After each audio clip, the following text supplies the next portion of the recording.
So how does this, like one of the things that I'd love to get into, there's a lot of kind of topics to cover today, but one of those is you have significant traction on this book. It hasn't launched yet. Like there's a lot of people that put books out into the universe and they write about topics that they're passionate about, that they're interested in, and then they go to market with it and it's crickets. And then they've got to like push. And so they're doing everything from like Vistage talks to keynotes to whatever they can get in to try and like push the sale of their books. Your book hasn't even launched yet, and like you already have traction that people would like dream of. How? First and foremost, I'm a business strategist. Yeah. So I showed up and there was a strategy behind the book. Yeah. So Chris Voss, the author of Never Split the Difference and former lead hostage negotiator for the FBI, is a client of mine, an EOS client of mine. And his books, Never Split the Difference, sold over 5 million copies. So I was speaking to Mark O'Donnell, who's the visionary at EOS and was my client and then my business partner, and now I advise him.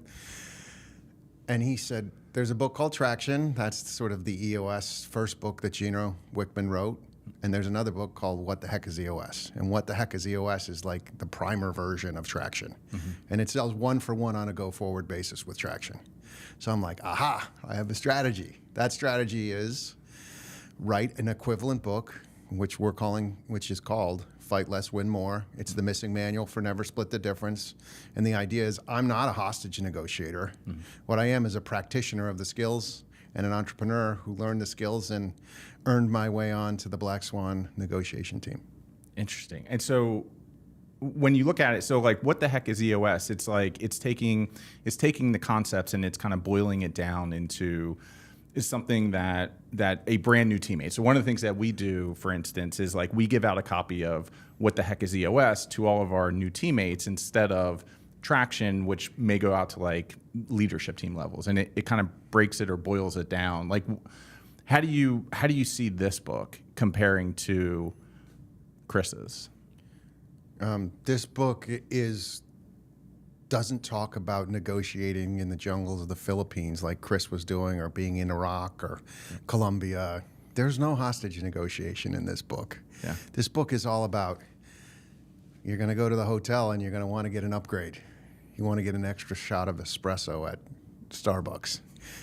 You just want to get past the security guard. Yeah. So more things that just average people will be able to use the skills with, because what we've seen is people are like, great, Chris can use the skills. He trained at Quantico. He trained for 25 years. He's the best in the world at what he does.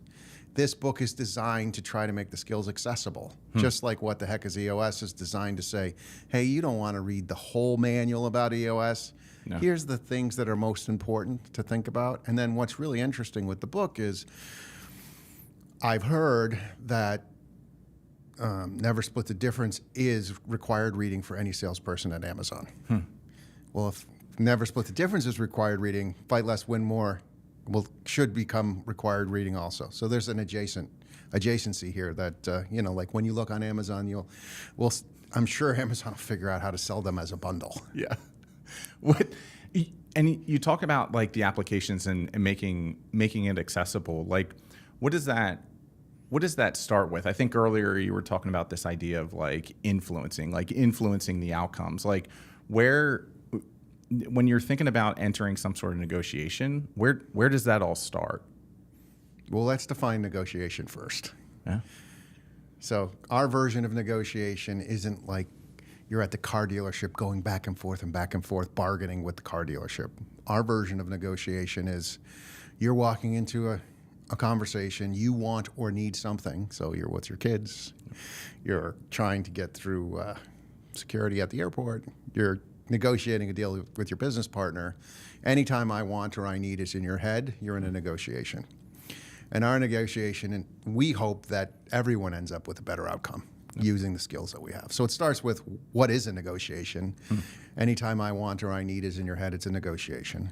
And then they're everywhere. Like, negotiations are everywhere if you just become aware of the fact that they're there. And then what you need to do is you need to remove yourself as a threat. So the idea is, like, if you're in a negotiation, you are a threat. You can tell your daughter that she can't go out past 10 o'clock and she wants to go out with her friends until 11:30. So the idea is, then we have skills that specific skills about how to enter into those types of conversations, and we call it tactical empathy. So the basis of the negotiation we do is called tactical empathy, and it's basically you have an intuition about what's going on in the other person's head, and then you're going to verbalize that intuition. And not be afraid that you're going to get it wrong, because if you get it wrong, the urge to correct is irresistible. So that's where it all starts. Interesting. Is the threat because it's all about like influencing it in your direction first? Is that why when you're entering a negotiation, like you're always perceived, not you as in Jonathan, but going into the conversation, like now you are the threat to whatever the outcome is? Is it because it's an outcome that's like different than what they want, or how do you think about that? Let's take a simple example. I'm at the Ritz-Carlton in Pentagon City. I occasionally get lucky and stay at hotels like that. And the hotel is like full, the lobby's full of people who can't get rooms because it's, for whatever reason, there's a lot of people checking out and a lot of people checking in.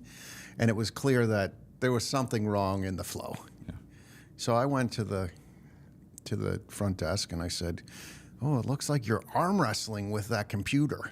So I used the label. It looks like. And all of a sudden, I wasn't another entitled person telling him that I need a room now and don't you know who I am? Huh. So I acknowledged him as a human, and I said, "I'm not fancy. I would take the room that the handicap room is often available. Yeah. It's often the last room that's available unless someone needs it." I said, "I'd be happy if you could get me the handicap room." He said, "Well, I can do that." While all my friends were waiting for their room, I just took the handicap room on the second floor without a view. And I was there for one night. It didn't matter. Huh.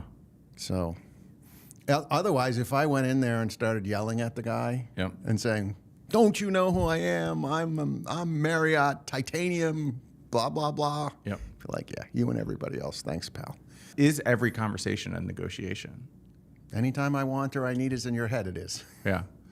And then is that where it starts? Like, are you looking at like the desired outcome first before you start kind of pulling back into some of the skills, or are you launching into the skills because kind of once you get to that destination, it'll be the desired kind of end game? Chris's group is called the Black Swan Group. And it's called the Black Swan Group because if we go into a negotiation, don't be so certain what you want that you wouldn't accept something better when offered to you. So we actually go into a negotiation without having necessarily a desired outcome. Yeah. We go into the negotiation hunting black swans. So the idea is people are desperate to be heard. Most people are not listened to. And if you just listen to them, for example, like the guy with the computer that he's arm wrestling, and I'm looking at him and he's like furiously tapping and doesn't want to look up his head, and all of a sudden I make a joke about arm wrestling, and he's like, "Oh, he's treating me like a human." Yeah. So another one, I was at Thanksgiving dinner the other night, and we live in New York City. So in New York City, no one has a kitchen. Well, not no one, but I don't have a kitchen big enough to have guests. So we're at the dinner, and there's this really nice waiter, and I generally always ask someone their name. Mm-hmm. So I ask him his name in a very nice tone. I said, "Oh, what's your name?" Because he's going to be serving us, so might as well treat him like a human. Ole is his name. And he's doing a great job. And at some point, I ask him where he's from. And he, like, bright smile. He got the whole restaurant that he's supposed to be taking care of. Well, he spends 5 minutes with us playing a game with us guessing where he's from. Yeah. So everyone at the table had to guess where he was from. And he was having the greatest time because instead of him serving us, we were actually listening to him. Yeah. So the whole thing is about listening. And that was like the biggest kind of, and we don't, by the way, for people that are listening to this, we did a whole podcast about a year ago on listening and the 5 types and how critical those things were and are. Are you going in and you talked about this concept of like not setting goals, and one of the angles that or the example was this notion of like, because you may not know like how good the deal, like if you set it, then it's like, this is what I'm trying to achieve and this is the only thing I can achieve. when you take that out of the equation, does it also like lessen the pressure on like the skills that you have to use and the things that you have to do and the tactics, and it becomes more natural? Or is it just like, no, we do this because we think we can get more? I just think it's a better way to live your life. Yeah. Like a lot less stress, listening to other people.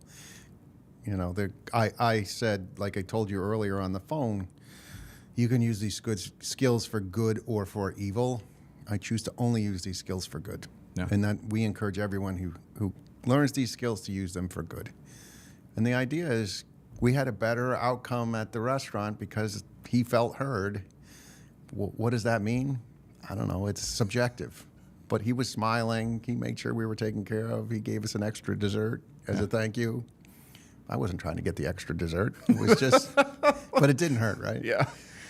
Interesting. And like, does this, like, one of the places I'd love to know, because you and I see life through a very similar lens, and like this idea, we were talking a little bit about rules earlier today, and like, you know, what rules apply and what rules don't, things like that. Like, this is going to be a two-parter. Like, number one, do you find kind of like true joy and happiness out of like these tactics? Because you talked about using these powers for good, and like, these tactics and these tools and these things that you do, yes, they influence certain behaviors and certain outcomes, but it's not a zero-sum game that we're talking about. Like the waiter, the example that you just gave, he didn't lose anything. If anything, he gained relationships. Like, he felt heard, he felt respected. Like, he had a gain, and so did you. And it, like, where does that come from for you? I've just gamified the process at this point. I'm just like, how many times can I have a better outcome in my life? That's what we call the book Fight Less, Win More. Yeah. I mean, we didn't have to, like I told you the other day, fight less, win more. I was trying to get into a business club in the city, and I wasn't on the list. And I was speaking to the security guard, and she's like, well, you're not on the list. And I said to her, do I look like a criminal? She's like, no, you don't look like a criminal. And by the time we were done, she let me up. The fellow who I was meeting, they put me at his favorite table. 20 minutes later, he showed up, and I already had a coffee and used the restroom. He was like, what are you doing here? This is my table. You're just sitting at it. Yeah, exactly. And then he's like, how'd you get in here? What did you do to let you in the club? He said, I know people. That's it. I wasn't even knowing people. I heard people. I listened to people. Oof. That's pretty powerful. Because it's not about you. So this is an interesting concept. Sympathy is about you. Empathy is about them. So we say tactical empathy. So let's talk about sympathy. Sympathy is, if you walked in with a cold, you said, oh, I got a cold, didn't sleep well last night, I got the sniffles, have a terrible headache. And I said to you, oh, I had a cold last week and it was terrible. You know those people who tell you that. It's like the worst. Yeah. When I was sick, can you believe how bad it was for me? Oh. As opposed to me saying, wow, it sounds like you could really use some extra rest. Can I get you chicken noodle soup, whatever, something where you feel heard. Yeah. So you feel heard in that case. In the other case, you're just like, I don't want to talk to that person. So very different between sympathy and empathy. Sympathy is I, empathy is them. Is this a mindset? Like, is this, because this whole concept of anything is possible, to be able to use the tools and kind of put yourself out there, you have to intrinsically believe that it's already achievable. Like, if you didn't believe that you could have gotten into the club or that this amazing, waiter would have taken care of you guys, then going down that path would have been hard. So it's like, is this something that is a mindset for you first and foremost, and then the tools come in and like support the ultimate kind of outcomes? So I built a proven process for how to do this. It's in the book. Yeah. Shocker. I was about to say, yeah. So EOS proven process for how this works, and one of the things is mindset. And the issue with mindset is this is a trained skill. It's a learnable skill, but it requires lots of discipline. And then you have to accept the fact that you are going to get triggered. You accept the fact that you're going to fall out of using the skills effectively, and be kind to yourself. Because the only way you can get good at the skills is through low stakes practice. So you need to actually be willing to do the low stakes practice and get it wrong. Because it's going to feel awkward at first. But mindset's really, really important. So I practice all the time, every day, as if it's a game. So it's like going to the gym. Like, I'm ready to go. I have my my VOX, or whatever the equivalent is for negotiation, is pretty damn high. Did you? So you talked about kind of training this. Is this an existing mindset in which you go to the gym and you train, and that continues to kind of validate the internal hypothesis that anything is achievable, or outcomes can be influenced, or it kind of all of these things make sense? Or was this something that was kind of already intrinsic in you, like growing up, where you already had that deep belief, and now you're just training that muscle and working it out? I didn't even know this was an option. That these skills were an option. I think having been an athlete, knowing how to train for something was helpful. Like, that process is helpful, but I pretty much every year decide to go learn a new skill. Yeah. But for like the last 10 years, I've been working on these skills and just getting better every single day. Like, we say, you have a choice today. I can get better, I can stay the same, or I can get worse. And I choose to get better. Not that I get better every day, but I choose to try and get better at least. And Chris and I, we laugh. We were laughing the other day because people keep coming up to us and saying, I used the skills and it worked. So the key is that you have to try the skills and see that they'll work, so it gives you confidence so you can actually try the next skill. And it's like learning a new language. So the best way to learn the skills is through immersion. Interesting. So it's really and truly a new language. It's a new, different way of putting language together. Where do you find some of these, or like for people that are listening that want to start kind of validating it? Let's say they read this and they're like, this is it. I understand. Where do these low stake environments exist? Like, where can they find them? Is this something where they're logging into a system and they're talking to AI or doing something like that? Or is this they went to the coffee shop and they just made that person's day? You just have to spend the time to see the opportunities. And then I learned it by having a journal. So we have a logbook built into the book, at the back of the book, and then we're going to have a field guide that goes with the book, so you can actually field the skills, because it's very hard to field the skills. Like, people don't know exactly how to do that. But what I did was every single day for like 6 months, I'd be like, okay, here was the opportunity. Here's what happened. Here's the skill I used. Here's the outcome I had. Was it positive or negative? And then every week I would review it with a couple Black Swan coaches. So for me, that's how I did it. And then it just became a habit. I think I talked to you about this, about the Black Swan. So a good friend of mine was in the process of selling his company.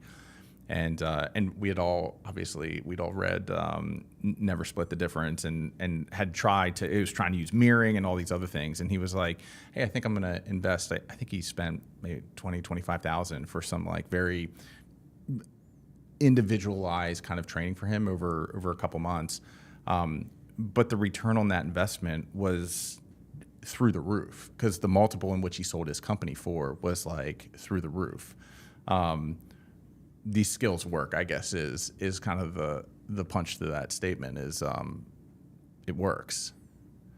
What is the, like, are you setting daily goals, weekly goals? Are you like, today I'm going to use this 2 or 3 times? Or have you been doing it so long now that it's just a matter of like, situations arise, you do it, and then you go home at the end of the day and you jot down in a journal, like, this is what happened? All right, so we say there's like 3 levels: Shu, Ha, and Ri. That's a Japanese methodology used in Aikido, martial art. So first you have to follow the master exactly. That's Shu. Ha is you start to adjust slightly. And then Ri is you're in your subconscious just doing it. So I operate in Ri, at this point. So in general, I'm not really thinking about it. Your conscious processes 40 bits per second. Your subconscious processes 20 million bits per second. So if you can get it into your subconscious and have it available to you, it's incredibly powerful. But Chris and I had a big negotiation the other day, and I gave him a briefing of the negotiation. So I literally did a dossier on the person we were meeting with. What's their worldview? How do we listen to them in level 5? What's their point of view in the world, regardless of whether we agree with it or not? We have to understand it and verbalize it. Yeah. And then the second thing is I created something we call it a negotiation one sheet. I built an AI tool that's a Google Chrome plugin that you can actually put the negotiation into that tool, and it will spit out their point of view as well as spit out the negotiation one sheet and basically suggest how you might approach the negotiation. So if it's high stakes, we are training. Generally, if I'm with Chris is always the lead. Like in a negotiation, they call it a NOC, Negotiation Operations Center. There's a lead, there's a coach, and then there's a series of intelligence analysts behind them, like feeding them information. Yeah. The information is fed from the coach. So if Chris and I are negotiating, just like with an accountability chart, Chris will be the lead generally, I will be the coach, and then I actually used AI in that case to be the intel analyst and have it. And I teased Chris when he showed up that he didn't tell me if he read the briefing, but I know he did because he's an FBI hostage negotiator. And if I could just plug and I'm not sure when you're going to market with this software, so maybe this is a bit premature, but I was in a negotiation with someone, and I had told you about it, and you plug some information into this database, and it did its thing, and you gave me a report back. The thing that surprised me most was it took me, and I feel like I'm a good read on people, and I'm not sure, like I have very, very few superpowers, but one of them is like I feel like I can connect with people pretty quick.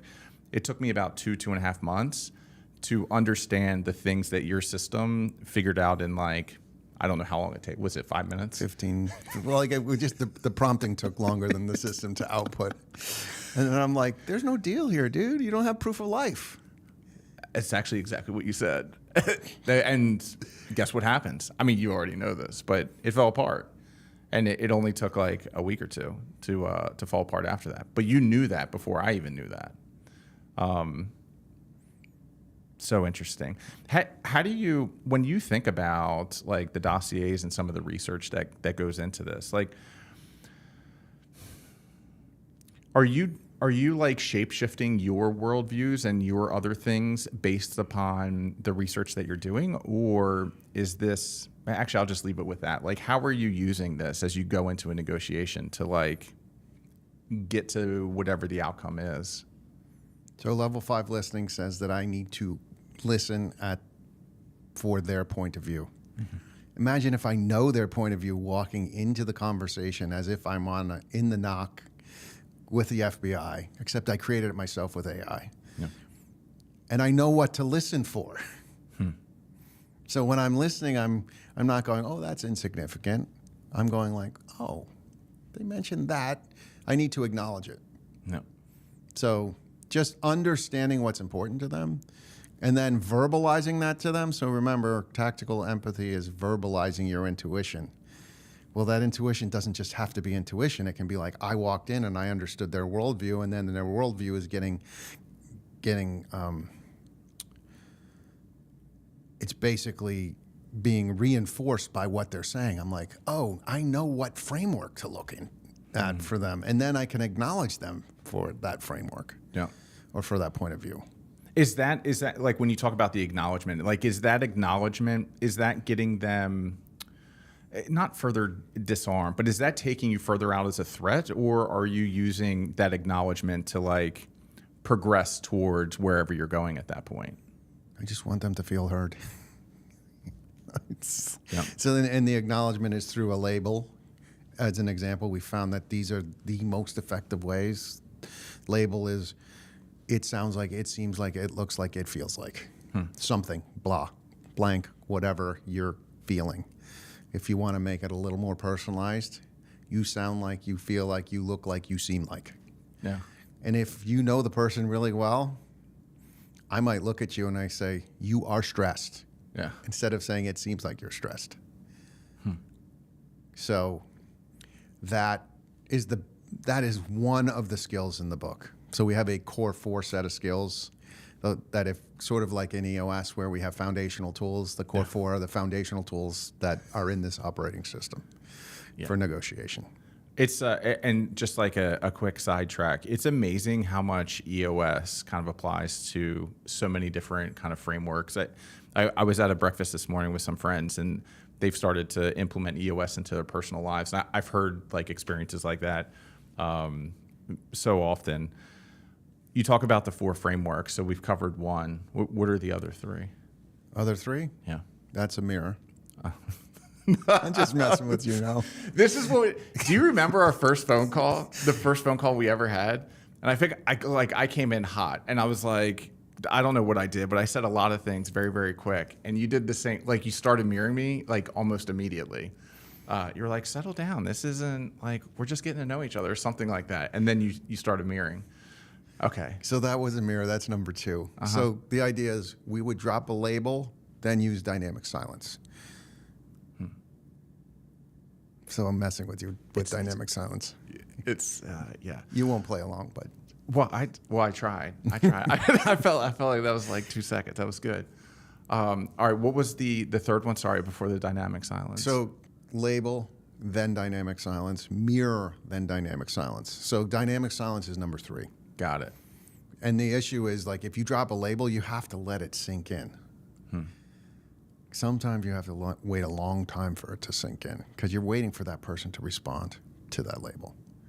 Interesting. What is the power of the silence? Like, is that is that changing the dynamics of the conversation? Is that like putting the ball in their court? Like, well, putting the ball in their court, giving them an opportunity to think about how they want to respond to what you just said. Most people just continue to talk through the close.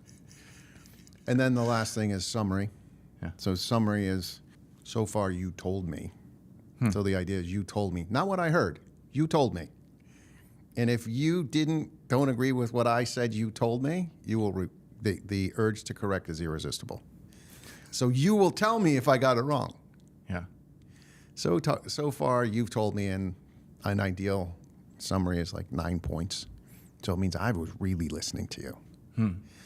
And then at the end of the summary, I might say, as a result, blah, blah, blah. Here's sort of like the PS at the end of the summary. Yeah. And as I say the 9 points in the summary, my goal is for you to say, that's right. Like, that's right means you heard me. I feel heard. And then we're in a better position to make a deal. Is that we used to talk about these things mostly in conversion rate optimization, but these things of micro commitments. So every time we could get somebody to like take a simple action, we could get them further to where we wanted them to go. Is that like when you get somebody to say like, this is what I heard, and I do want to come back to that, by the way, because I am curious. That's not what you heard. This is what I said. Oh. All right, so let's come back to that, because I do want to get into if they do have corrections on what you're saying and like how you handle that. But once you get to the very end, obviously that doesn't mean that the paperwork's not done, the deal's not done. But what is it about that sequence that like moves everything forward at that point? Because you understand their point of view. They feel heard. It's not like they're like, did they hear me or did they not hear me? I verbalized what you just told me. Yeah. And I want to make an important point. We are not talking about yes momentum. We don't believe in yes momentum. Yes momentum is like being at the F&I dealership. It's like, you need to get a warranty. What would you do if your transmission, failed? Yeah. How would you afford that? Would it be a bad idea for you to have a warranty? Like that, people can smell intent. Interesting. So this is not the intent to manipulate people into yes momentum. This is just me sitting here and doing the work so that you feel heard. Because I actually listen to you in a way that you almost never get listened to. So it changes the dynamics of the situation. Are you saying this stuff intentionally to kind of correct your own notes, or are you saying it to like, not what you heard, but like, obviously you're not saying this is what I heard, because that's not the point of that specific tactic. If they do correct you, are you changing it at that point? Yeah. Okay. So you're not debating in this. It's not like, oh, that's not what I said. And you're like, well, that's what I heard you say. No, you're like, oh, okay. That's the actual data point. That's the data point, because you at least know where they're coming from. Because wouldn't you rather know what their position is as opposed to trying to manipulate them into your position at that point? You just want them to hear. You just want to hear what they have to say. You don't have to agree with it, and you don't have to do that deal. But at least you know who's in the way of you getting a deal, what they're thinking about the deal, what their important deal points are. They're going to tell you all those things. Otherwise, we're guessing, because everyone's always hiding. They're always hiding things. Does that get you, like, once you have this information, does this kind of set up your first go, no-go point? Are you like, if you heard the things in which like you realize are very important to them, you're not going to be able to get across, is that kind of the proof of life you're talking about? Or are these like data points and like now it's ours to figure out how we're going to move? It just depends on the deal. The idea there is, it's not a tragedy to not do a deal. It's a tragedy to spend a long time not working through a deal and not getting the deal. Yep. Like, wouldn't you have rather had me tell you up front than spending? I'm sort of busting your chops. No, I'm going to come back to that, because this is a great point. Like, if you use a summary there and then you realize, that person there were deal points that just weren't going to work for you, wouldn't you rather have known, like, in the first hour versus you now have spent 4 months working on a deal? Yeah. That's and so I'll put a caveat that there's been a few deals. That way we're not acknowledging that there was just one. Specifically on that deal, though, or on one of the deals, we got to a place. So I'm all about efficiency. For me, like, I want to get as fast as humanly possible to that go, no go. And if it's a no go, that's fine. Like at least we're moving forward, because at that point we're not moving forward over here, but we can put those resources into another area. And I was very intentional about the strategies that we set up for a couple of the deals that we reviewed. And so it was like the first 2 weeks was get to know and get the necessary documents. The next 2 to 4 weeks is like analyze, assess those documents, come up with questions. And then there was a go, no go right before LOI. And the LOI was to get to a place in which we could figure out, like, we've already done diligence. We've already come up with kind of a general valuation, and we're ready to at least have a conversation about those things. If I would have read your stuff or had your information prior, I feel like I could have saved probably somewhere between 6 to 8 weeks being able to get like what's most important. Because like the valuation of course is important, but there's different ways to get to the same valuation. And if you can find out pretty much up front if any of those variety of paths are going to be viable. And you figured that out in 15 minutes and a quick 45-minute debrief. Yeah, I looked at their LinkedIn profile and what they emphasized. Yeah. And I was like, this is what they want. And you're like, took me 4 months to figure that out. That's exactly right. There's a few that I think will boomerang in 2026. So we'll I'm going to bring you in a little sooner on the next conversations. Might not be such a bad idea.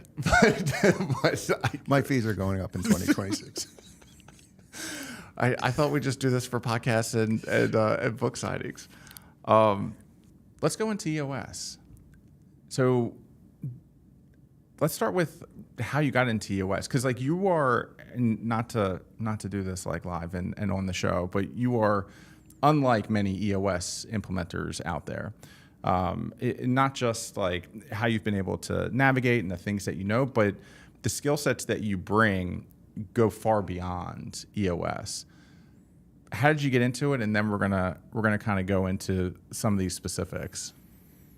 I was in EO Detroit at the time. There was some guy bouncing around the bar, and I was like, "Who's that guy with all that energy?" It was Gino. No book.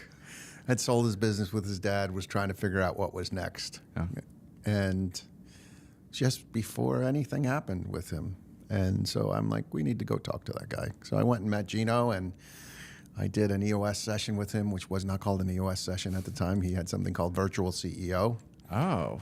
So there we go. We paid Gino $1,500 a day at the time. So I think probably his lowest fee ever. Yeah. I think we were his second client. And from there, you know, I had a conversation with Gino at, I think, Starbucks in Michigan somewhere, and he talked about Don Tinney, like the future Don Tinney. I need a guy. Yeah. This guy was his integrator. And from there, I actually ended up, the business I was in with my brother, we broke up because we didn't have the same vision. So there's 4 partners, and 4 partners is always hard. Was that Gino that helped? Like, was it bringing EOS or Virtual CEO? Was it bringing that system into the business where everybody's like, oh, we're misaligned on some of these things? Yes. So we're in, I think, page 52 and 53 in Traction. Yeah.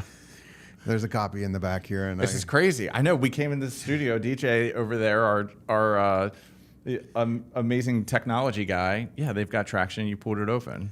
Yeah. So we're in the book. And then what happened is I ended up using it to build a Inc. 500 business, sold $100 million worth of product in the Middle East using search engine optimization. And my brother ended up building an internet retail business. So separate businesses, both ended up Inc. 500.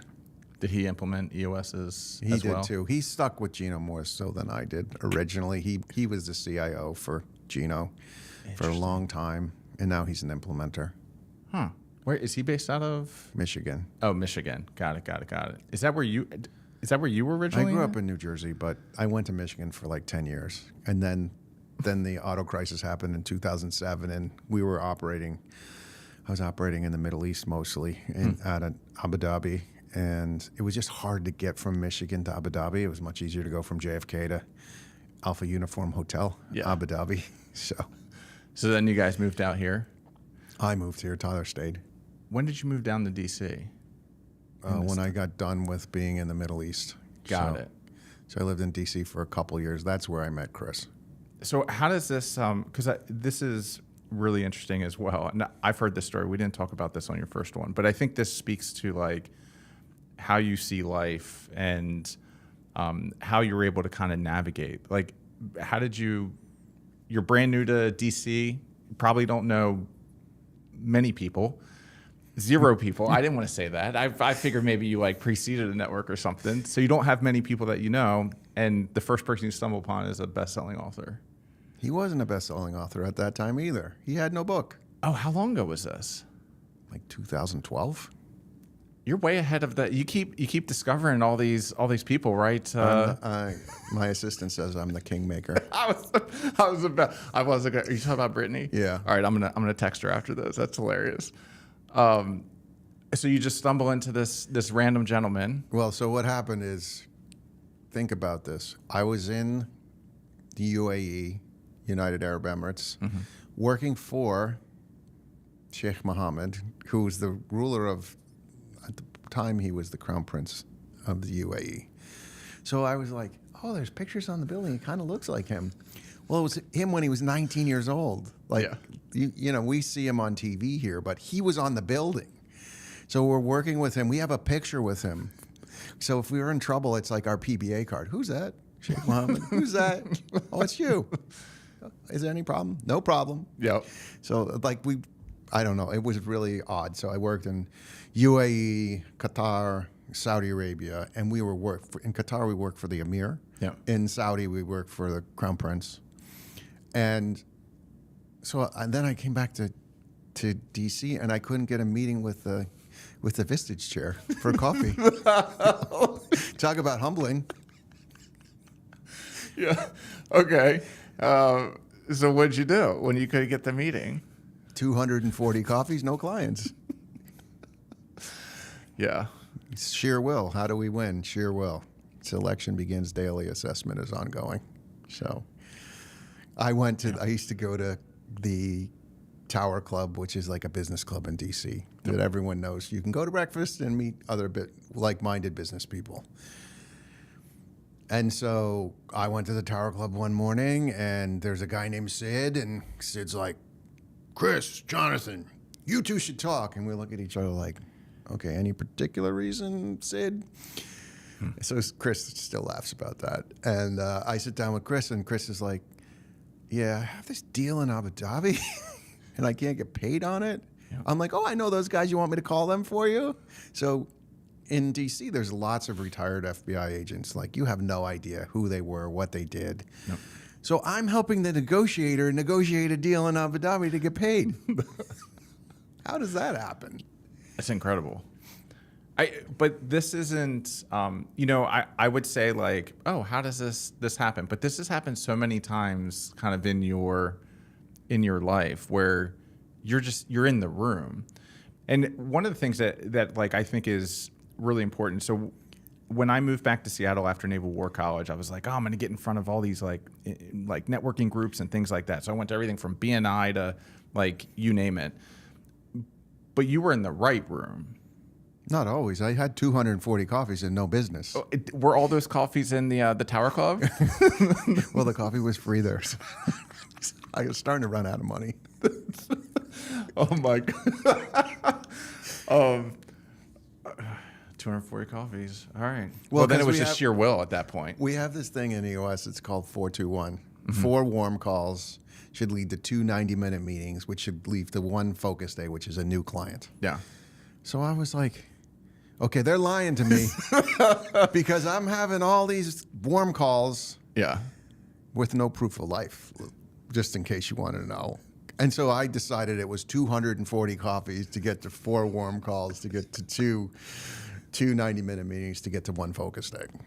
What would you do differently now? Like based upon the things that you know now, the lessons you've learned, like if you were getting started from scratch, EOS Implementer, business consultant, like is there a way to set yourself up better? Or is it like, no, if you're moving into a new town with zero network, like you just have coffee with everybody?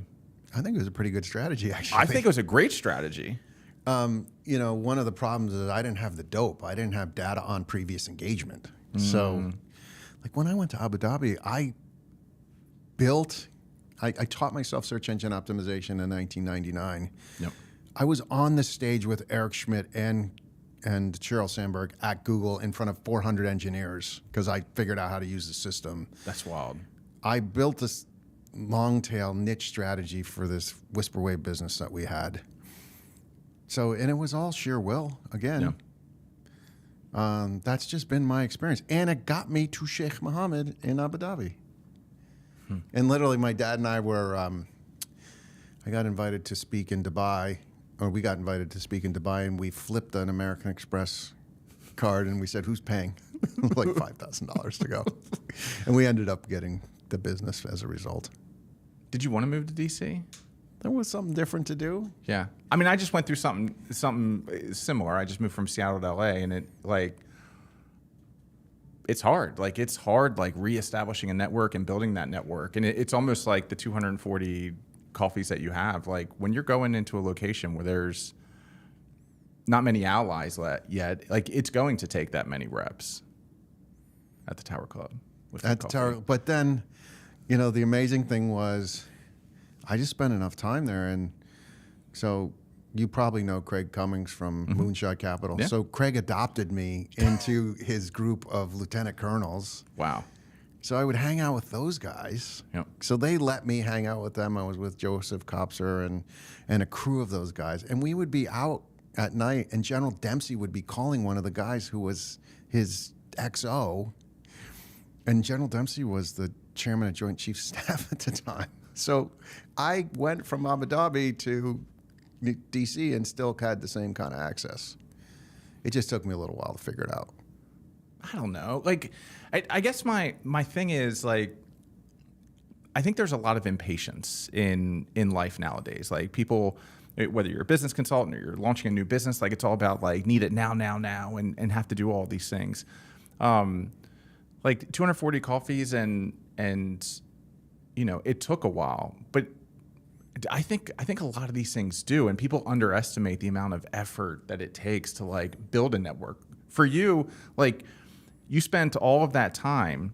And then you had like 3 or 4 pretty big COIs that then entered your universe, and a year later it exploded. I don't know. It just sounds like a good strategy, and even in retrospect, it's worked for me. The book took us 5 years.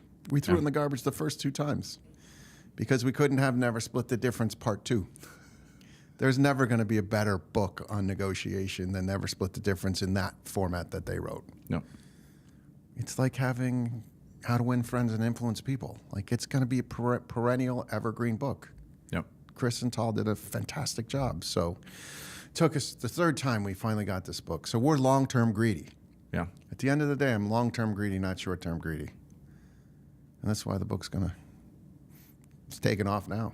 Like, this is wild. So coming from the industry, we had a book, nothing like this. We had a game and we had licenses and some other stuff. The stuff that your book is already doing, and it's not even launched yet, is pretty incredible. So how, okay, get it. Spent a long time making sure it was the right product. And I think it has to be 5-star. That was one of our requirements. If it's not 5-star, so don't give it a review if you don't think it's 5-star. How crappy would that be? The first review I gave is like, yeah, 4-star, great book, no job. It starts with I think that's a good kind of use case of like everything starts with the product. So you spent a long time making sure that this was the right product. There were a couple that came out and you were thinking through it and you were like, no, these are garbage. This can't be a Never Split the Difference too. You finally landed on this. So now you have a great product.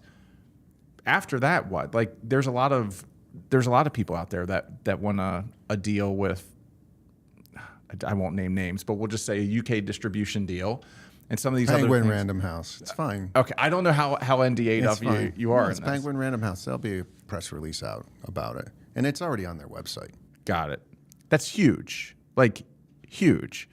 All right, so but you have to kind of reel this back and say, we were trying to figure out, do we use a traditional publisher, do we self-publish, or do we use a hybrid publishing model? So I spent 6 months trying to figure out how that worked. And to do a traditional publishing model required us to have a literary agent. Then we had to write I forget what it's called, like a book brief or something like that. Yep. And then it has to get bought by someone, and then they give us an advance. And the advance, without going into all the details, it's almost like I'm like, oh, it's like the printing press. It's like from the 18th century how that business model works. So we decide, no, we're not going to go do that.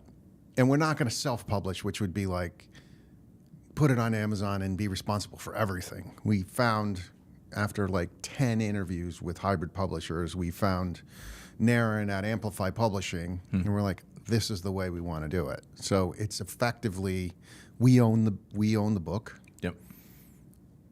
And they are our like third-party logistics publisher. They make sure it gets printed. They make sure that it gets copyrighted. They make sure it's set on the right paper. Like, they're the book experts. We're not the book experts.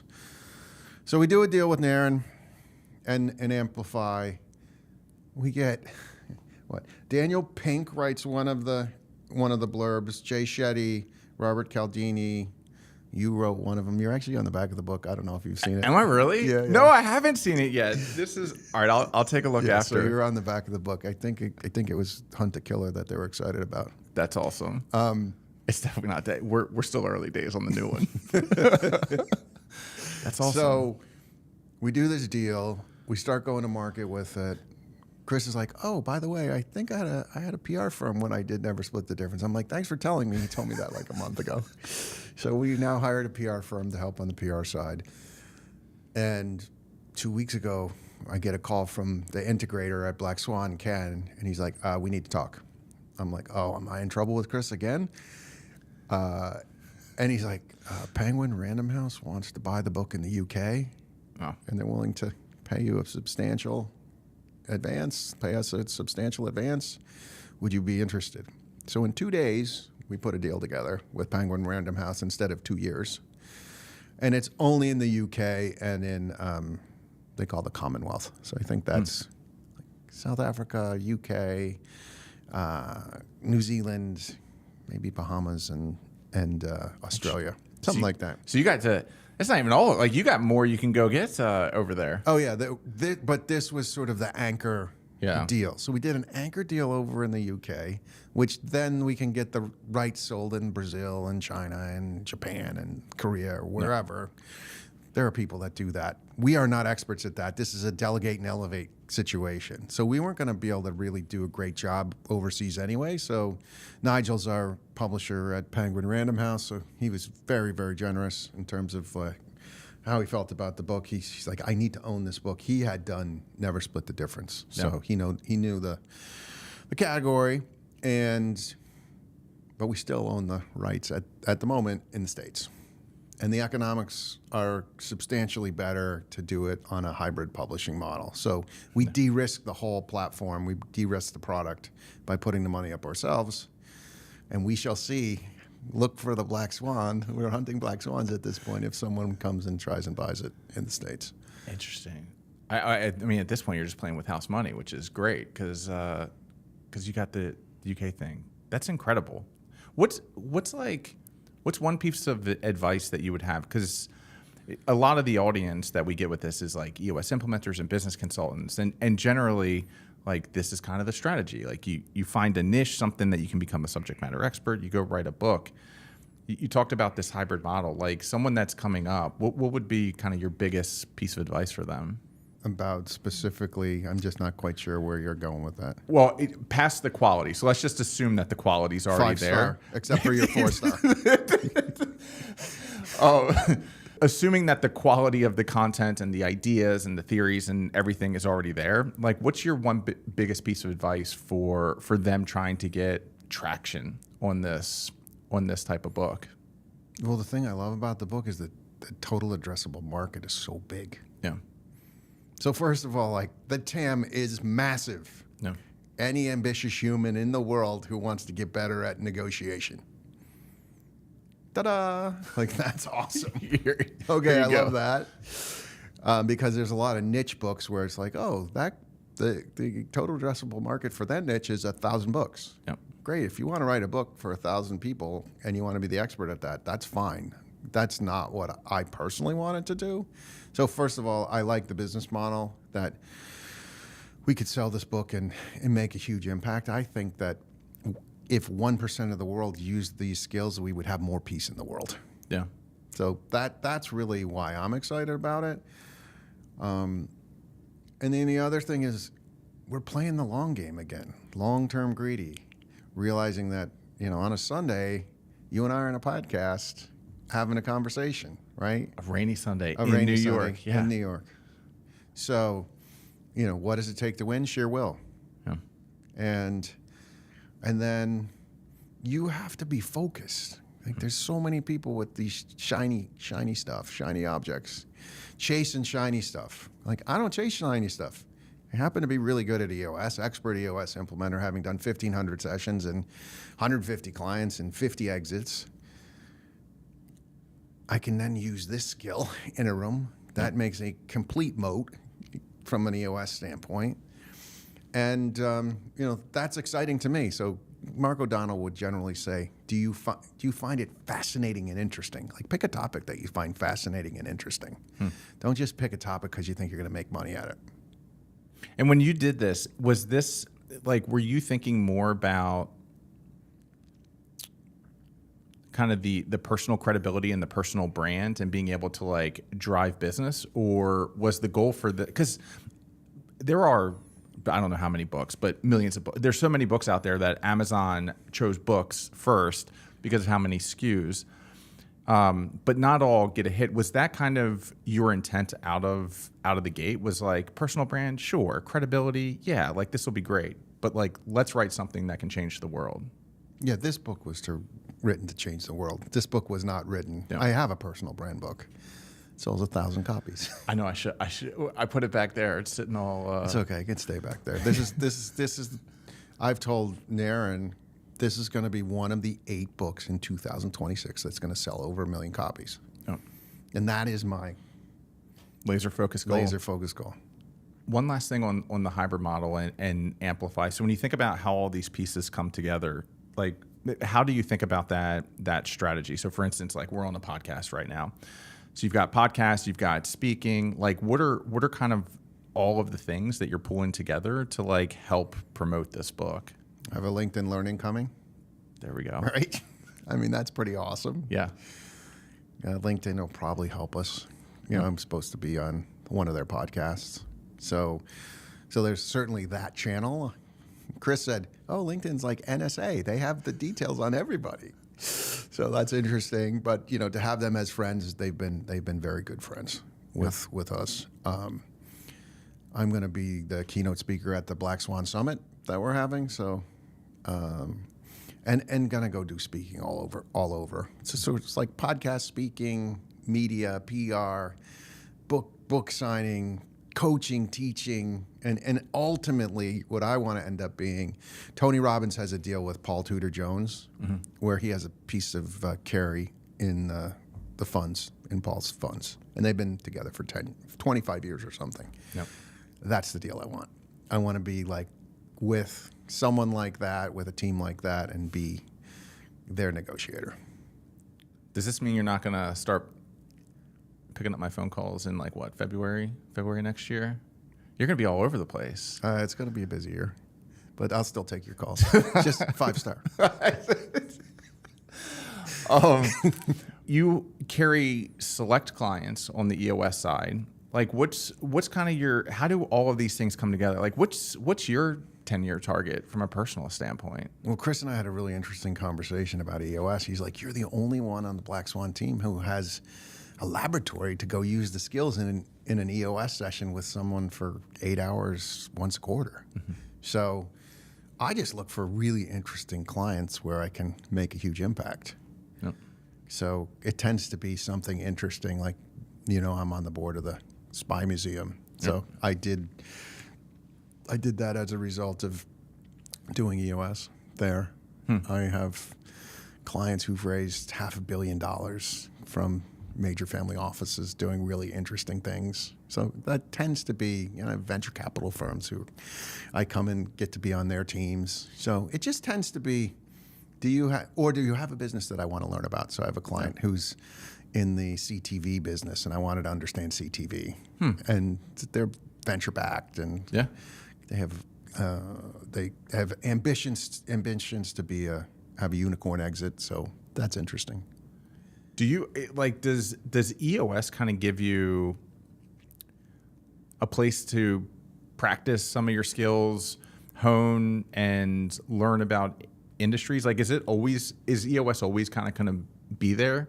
Or if you sell 5 million copies next year, are you just going to buy that private island and fly the PJ back and forth? I think what'll happen is, like, Gino still does EOS. He does like 50 sessions a year with the clients he wants. So I think it will be part of what I do, and I'll do it very selectively with who I end up wanting to do it with. What the issue with EOS is it requires me to physically be there. So the reason I back my practice off is if I'm going to have to travel, I don't want to be in a situation where I'm like, hey, Ryan, sorry, I'm not going to be there. I'm in Monaco right now. At the F1 race in a suite. And I can't take care of your U.S. My client. So I don't want to do that. So I'm trying to figure out what the right balance is. Got it. When you look back, like what do you want your legacy to be? Just I always say, like, every client I start with, I say, you know what? My goal is that we're friends for life. Yeah. And I make an impact on you. It changes your life. So I had a client the other day who I was talking to, and he said, you saved my family and you saved my business. Yeah. It's pretty awesome. I was talking to one of your clients not too long ago who is now an EOS implementer, and he said the same, that you saved his family. I don't think people understand like what's the power of EOS, and like I've talked about this and having life changing of not just being able to like run and manage a business, but being able to think clearer and salvage relationships. But yeah. You have to be willing to enter the danger. So these skills, the interesting thing with these skills is I'm very comfortable having a sensitive conversation. Mm-hmm. There's nothing that could be said that's going to scare me at this point. I've been through it all. 1,500 sessions. I've seen most of it. I mean, I had a session where someone at the job site cut their arm. We had to tourniquet the guy's arm. Oh my gosh. They brought him to the hospital, and we continued the session. What's the? I haven't heard. I've heard some of your stories. What was it? The neighbors. They were knocking on the door when they weren't knocking on the door because the family was screaming at each other. Yeah, and I pretended they were knocking on the door so they would stop screaming. Are you always able to help them? It's not off the ledge, but sometimes it just has to be a parting of the ways, or generally speaking, can you help get people aligned more often than not? So the really interesting, Walt Brown and I have this saying, sometimes what EOS is designed is not to you end up graduating EOS. Sometimes it's just you split with that bad partnership. Yeah. I was in a session one day, and I was in the room, and this woman had to take over because her dad got sick, and they were having trouble with the leadership team, and the CEO was trying to assert himself, and I said, they could have paid a lot less money for an implementer, but they hired me because I'm a hostage negotiator. Yeah. And this feels like a hostage situation. I said that. And what happened? He didn't end up at the next session. Fight less, win more. Yeah. But I felt like it was my duty to have that hard conversation.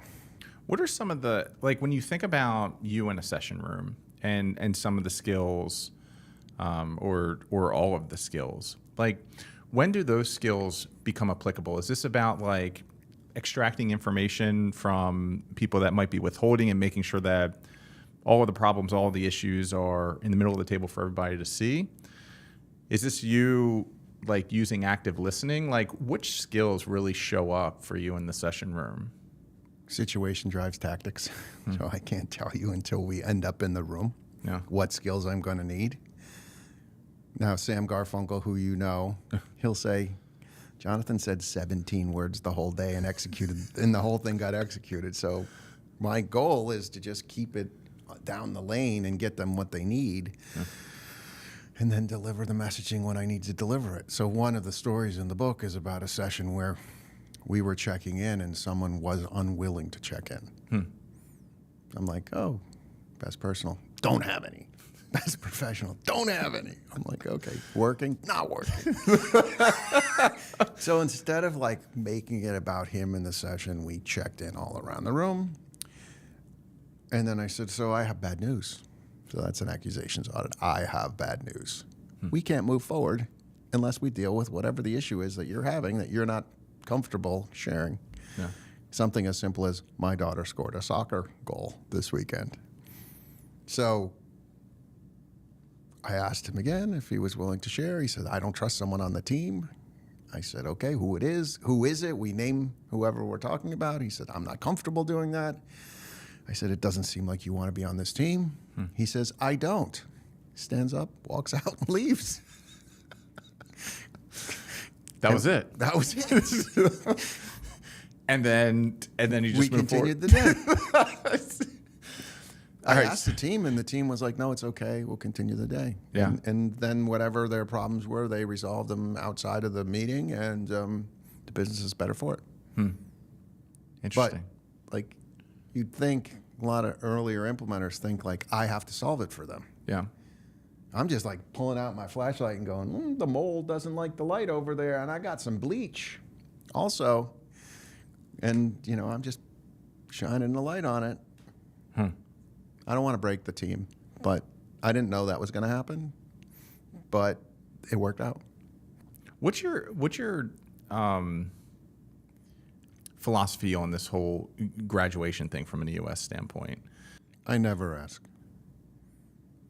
People graduate when they're ready to graduate. The thing that like having a third party in the room that does not have the same amount of like vested interest and is not sitting, is more sitting at 10,000 feet or can come in and add outside perspective. It's like, I don't know. I think there's value in that forever. Sure, there's an EOS framework, but if you find the right EOS implementer, to me, it goes much further beyond EOS. Those 3 examples you just gave me, somebody cutting their arm, shining the light on someone that couldn't do a check-in, and then everybody yelling at each other. Like, that's not EOS pure. You're not sitting, like, that's not EOS principles. Those are like perspectives and unique things that kind of, in my opinion, go far beyond a framework. Yeah, I say 70% of making EOS work is getting team health right. Yeah. So I played football with Eric Mangini, who was the coach of the Jets at one point. Yep. And I told Eric when I talked to him one day, I'm like, I coach teams too. I just coach, entrepreneurial teams. And my job is to help them create a high-performance team. So, Mark O'Donnell and I will say 15% of EOS is the content and 85% is the facilitation. Yep. So I have to still get the 15% right so that if someone else were to come in, they could still see that I use the foundational tools, et cetera, and the leadership team and training manual. But beyond that, it's, we're in a firefight, and then we got to fight our way out, figure out how to win. What's your philosophy on like, not necessarily EOS pure, but like it has to fit this template in this mold versus like you come in, you coach, it's about team health, and you make sure that like the things are in the right places. I guess, like, do you believe in there are ways to customize different aspects or components? Or do you think like fundamentally you got to follow each one? Am I going to get you into trouble? No, I'm not going to get into trouble. I tell them directly, I do EOS freestyle. Yeah. Right? I run special operations. Yep. If I were in the military, I would be in Special Operations Command. I would not be in the regular military. And so my job is to get people what they want from their business, and I will do my best to use the tools in the toolbox. And if those are not the right tools, we will use some other tool to execute. So sometimes I'm using Black Swan tools, and sometimes I'm using business model canvas, and sometimes I'm using some other tool. Sometimes the client needs to use RACI or something because they want to run RACI, or sometimes we're running Agile. And it's okay. Like, at the end of the day, I have a client, a Syrian client in the city. He said, I don't care what it's called. Put cash money in my pocket. That's what I care about. That's actually what your clients care about. Let's do this. One, someone just listened to the second part of this, which I think really kind of balanced the first. Maybe it was like the fight less, win more versus the other book. But it's this idea of like, in the first time, or in our first episode, we went deep into like the different components and types of listening, what that really meant. And here I feel like we got more into like the tactics and the things that you actually use to fight less and win more. If someone just listened to this podcast, the first one and the second one, they're like, I need Jonathan in my life right now. Number one, what are you looking for in clients? And then number two, obviously, how do they get a hold of you? Yeah, I'm just looking for clients who are looking to get better and are committed to being, we say, appreciative, respectful, frustrated, want help, right? With an interesting business where they can teach me something about business and I can teach them something about how to get what they want from their business. So, and I want only clients that are easy, lucrative, and fun. ELF, not hard, annoying, lame, and frustrating. Wait, say that again. Say that again. ELF, what was it? ELF is easy, lucrative, and fun. Uh-huh. What was the other one? Hard, annoying, lame, and frustrating. That comes from Joe Polish, half. Half, got it. So we will say, literally, I want an ELF client. Yeah. And if I have an ELF client, we'll end up being friends for life. What if they're not lucrative yet? Like, would you make exceptions if they're on their way to lucrative, but they're not quite lucrative yet? I mean, you know, I'm always open to have a conversation. It's good. It's good. I'll call you after this. 5-star. And are you focused at this point on New York, or will you Only will New you- York. Okay, so you're like, they could send a PJ, and you're like, you know what? I might take the PJ if I get to fly it. That's right. We didn't even get into any of that. You are a pilot. Okay. Last question. How do they get a hold of you? Yeah, so personal branding website, Stay Curious, JBS, Juliet Bravo Sierra. That's my parents named me John Smith, so I go by JBS instead of John Smith. So stay curious, JBS.com.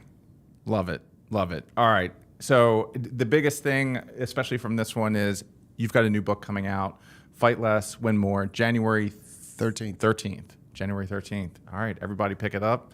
And I'm going to get my copy signed right now. Thank you so much. Sincerely. It is a Sunday. We're not supposed to talk about dates, evidently. That's like a no-no on podcast, because then it like... Who cares? That's what I say. But you just took... There are no rules. We eat off menu. We eat off menu. But that's like you taking time on a Sunday to come into a studio, and our fascinating, amazing editor back there. But thank you so much for taking Thank the you. time.